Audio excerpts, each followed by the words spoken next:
Hey guys, welcome to my home. My name is Yogi Aaron, and this is a place in Blue Ocean Yoga Retreat and Spa that I absolutely love to hang out. You can't see it here, but the beautiful pool is in front of me and the beautiful spa that we have. And I also love to come and hang out here and practice yoga.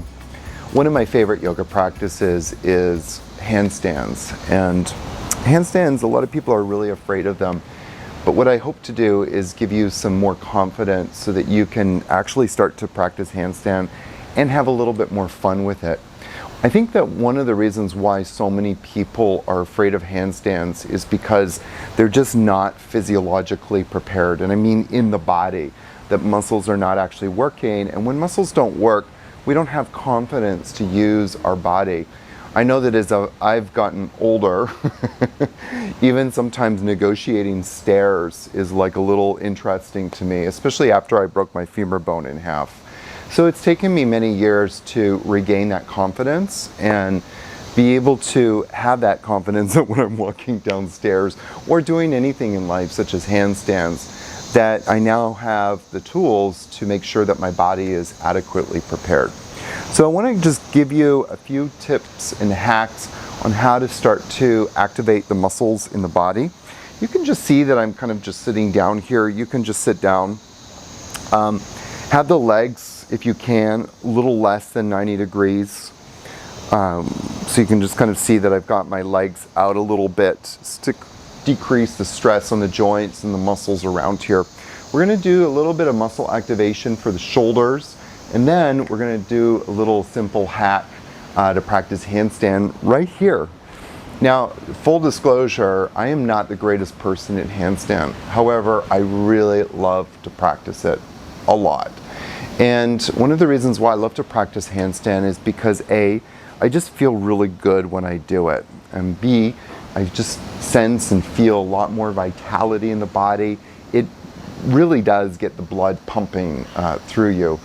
Sometimes, some yoga teachers I've heard say like one handstand is equivalent to 1 cup of coffee. So that should tell you how much energy that handstand actually produces and wakes you up. However, let's actually activate some muscles first so that we can practice it a little bit more safely. And now you have a new party trick that you can share with your friends. So, first of all, just let the arms kind of hang out to the side. And then very slowly start to lift the shoulders up and just hold it there. And then very slowly let the shoulders come back down. You can see how slow I'm moving it. So it's not just like quick shoulder shrugs. You're just very slowly bringing the shoulders up. And this starts to activate a lot of the muscles in the upper part of the shoulders. It activates the upper traps, a little bit of levator scapula, and then slowly come back down. And then bring the shoulders back up. Sit well when you're doing this. Become aware if you're slouching over or something. So just sit up as much as you can, then slowly lower the shoulders back down. Bring the shoulders slowly back up. And then bring the shoulders slowly back down. And bring the shoulders back up. And bring the shoulders slowly back down. And we'll just do it one more time. Bring the shoulders slowly up. And then bring the shoulders down. Now bring the hands out in front of you. And I want you to keep the chest exactly where it is and the upper back. So in fact, kind of arch the upper back just a little bit. And then what you're going to do is just press the hands forward. Now imagine that your hands are pressing into a wall. So don't move your body or your torso closer to the wall. Just reach with it by protracting the shoulder blades and then relax down. And then bring the arms up. And again, protract the shoulder blades, reach for that wall. Even keep a moderate extension in the upper back and then exhale, relax the arms down. Bring the arms up, push the hand into that imaginary wall. Good. And then relax the arms down. Got a little friend here with me. Hello. It's not a wasp, it's just a big ass fly. And bring the arms up and bring the hands forwards and keep protracting the shoulder blades as much as you can, and then come down. Now already you might start to sense some stability building in the shoulders. It's really quite remarkable. Bring the arms forward and then press the hands forward. Now again, be careful not to slouch forward. I just caught myself there for a second, kind of leaning my torso forward. Just want the shoulders to move, that's it. The more you can isolate the shoulders, the stronger it will be. Relax down. Good. Bring the arms forward. Press the hands forward. Nice. Keep pressing the hands forward. Press into that imaginary wall. Very nice. And then relax down. And then do it one more time. Press the arms forward. You might actually notice that as we've been doing this, it gets easier and easier as well. There's just much more range of motion, because what we're doing is we're waking up the muscles that are responsible for that protraction of the shoulder blades, and then relax down. Very nice. We're going to do one more little simple thing. What you're going to do is you're going to bring the arms out at 45 degrees, have the thumbs up, and then bring the arms up to the sky. Now again, you're going to bring those arms back, okay? Now again, don't jut the chest forward. Keep the spine as elongated as possible, as stable as possible, and then relax the arms down. Nice. You're probably now feeling a different part of your shoulder system waking up. Bring the arms up. Okay, now get long in the spine first, and then bring the thumbs back behind you. Okay? Keep the spine tall and the top of the head reaching up, and then exhale, bring the arms down. Nice. Bring the arms back up. Bring the thumbs up behind you as much as you can. Inhale deeply. Exhale. This is actually kind of starting to target the lower traps.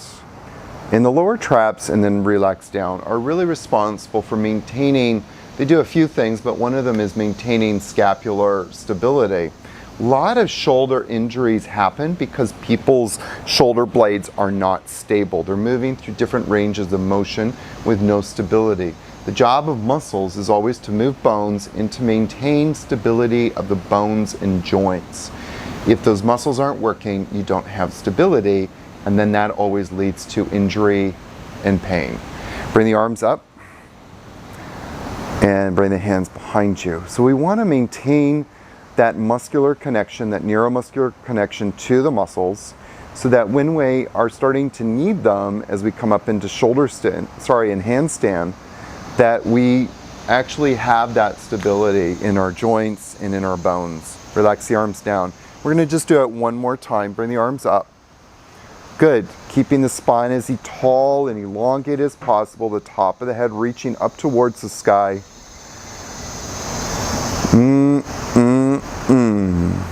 And then relax down. Isn't that wonderful? It's just so nice. Just really, really nice.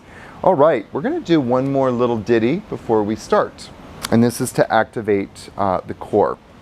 So this is where we might stop being friends, because a lot of people don't like this exercise.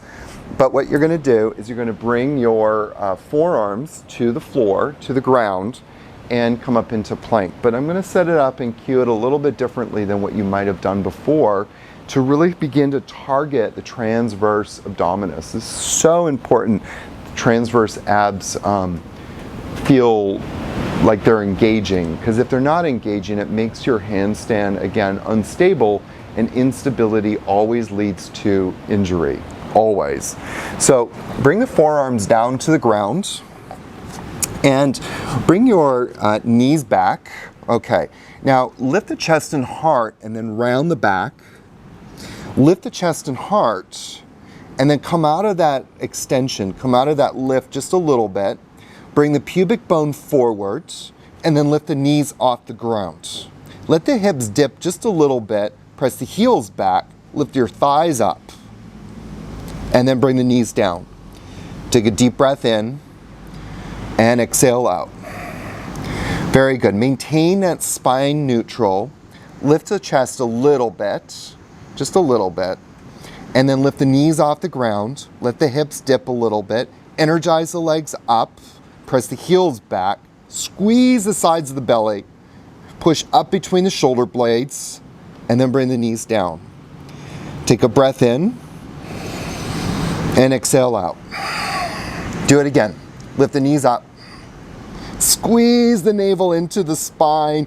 The sides of the belly squeezes in. Turn the corners of your mouth upwards. Exhale, bring the knees down. Inhale, lift the knees up. Squeeze the sides of the belly into the midline.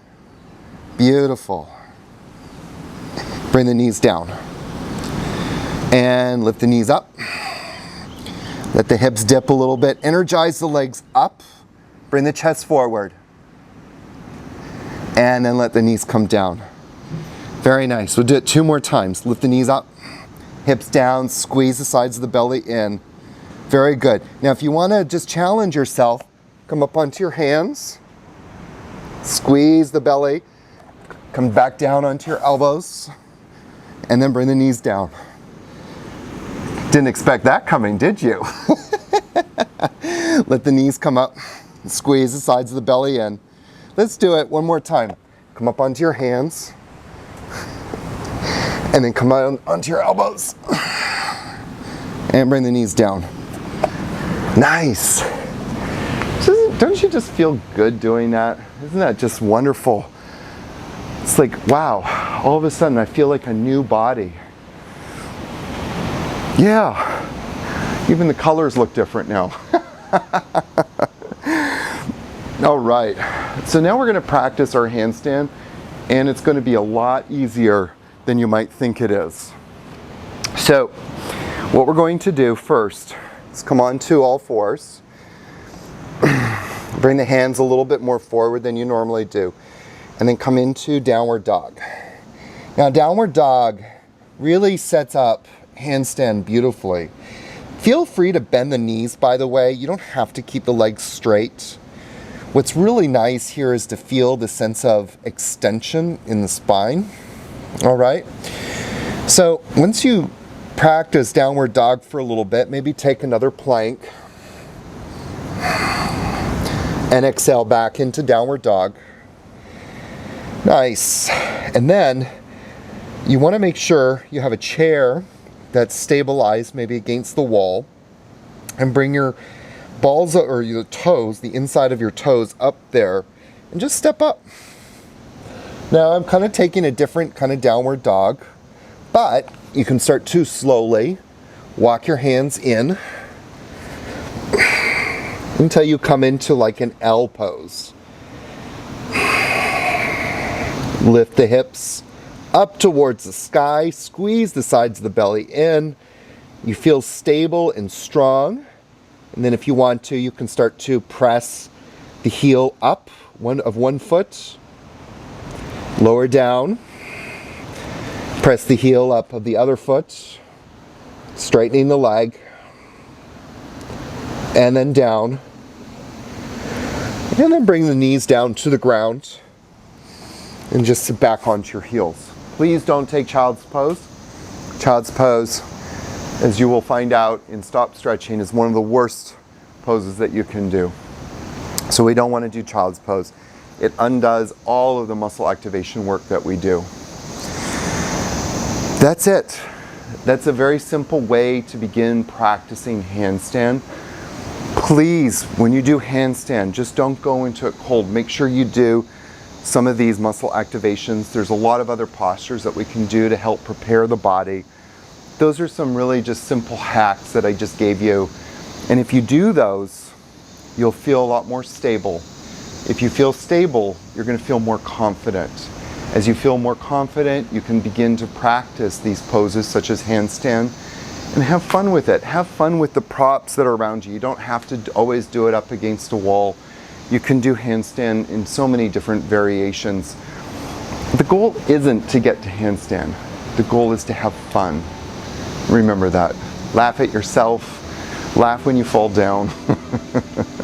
So my teacher said, if you're going to be a mess, be a happy mess. Namaste, my friends. I look forward to seeing you in the next video. Be well and happy practicing.